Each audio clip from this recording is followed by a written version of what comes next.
Everybody asking how we doing, say we good. Don't need no one to tell me how to live just like they would. It ain't their business, but they in it, I don't know why. Revolved around my life after I found another.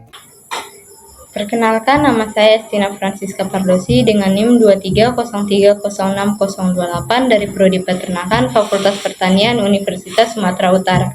Di sini saya akan menjelaskan sedikit tentang proses pencernaan lipid, dimulai dari rumen retikulum dengan dosen pengampu Ibu Insinyur Tati Pidianasari, SPT, MP, IPM. Pada ruminansia, proses pencernaan lipid dimulai di dalam rumen retikulum. Di dalam rumen terjadi proses lipolisis, yaitu pemecahan lipid menjadi asam lemak bebas dan gliserol oleh enzim lipase yang dihasilkan oleh mikroorganisme rumen. Proses lipolisis ini terjadi melalui beberapa tahap.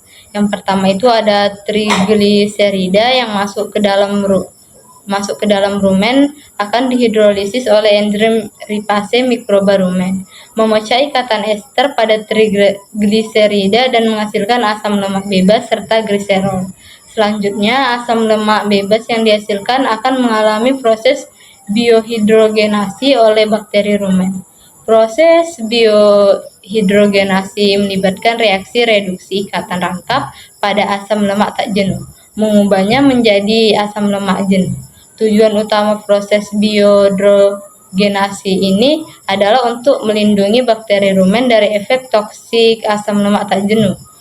Asam lemak jenuh hasil biohidrogenasi dapat dimanfaatkan oleh mikroorganisme rumen sebagai sumber energi, sementara gliserol hasil hidrolisis trigliserida juga dapat dimanfaatkan oleh mikroorganisme rumen sebagai sumber karbon dan energi.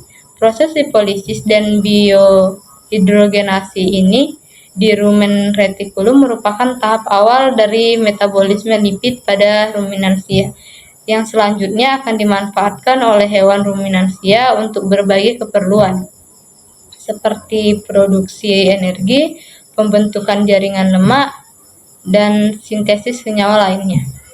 Selain proses lipolisis dan biohidrogenasi, di dalam rumen retikulum pada ruminansia juga terjadi proses sintesis asam lemak oleh mikroba rumen. Mikroba rumen memiliki kemampuan untuk mensintesis asam lemak dari berbagai sumber karbon dan energi yang tersedia di dalam rumen. Sumber utama karbon dan energi bagi mikrobia rumen untuk sintesis asam lemak adalah glukosa, asam asetat, dan asam propionat. Glukosa dapat diperoleh dari karbohidrat pakan yang terdegradasi di dalam rumen, sementara asam asetat dan asam propionat merupakan produk akhir fermentasi karbohidrat dari mikroba rumen. Proses sintesis asam lemak oleh mikroba rumen melibatkan serangkaian reaksi enzimatis yang kompleks. Secara garis besar, mikrobia rumen akan menggunakan karbon dan energi dari glukosa, asam asetat, dan asam propionat untuk membangun kerangka karbon asam lemak. Reaksi-reaksi ini akan menghasilkan berbagai jenis asam lemak, baik itu asam lemak jenuh maupun asam lemak tak jenuh. Asam lemak yang disintesis oleh mikrobia rumen ini kemudian dapat dimanfaatkan oleh hewan ruminansia untuk berbagai keperluan.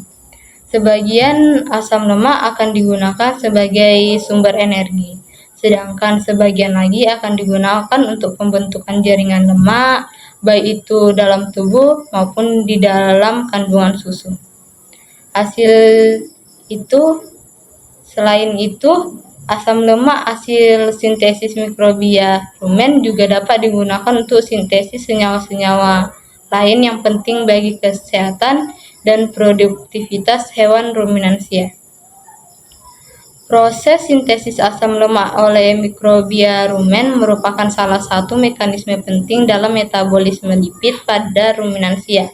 Kemampuan mikrobia rumen untuk menghasilkan asam lemak dari berbagai sumber karbon dan energi tersedia di dalam rumen menjadikan ruminansia mampu memanfaatkan lipid pakan secara efisien untuk memenuhi kebutuhan energi dan pembentukan jaringan lemak.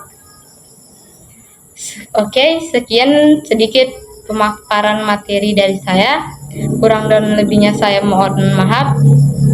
Terima kasih. Everybody asking how we doing, say we good. Don't need no one to tell me how to live just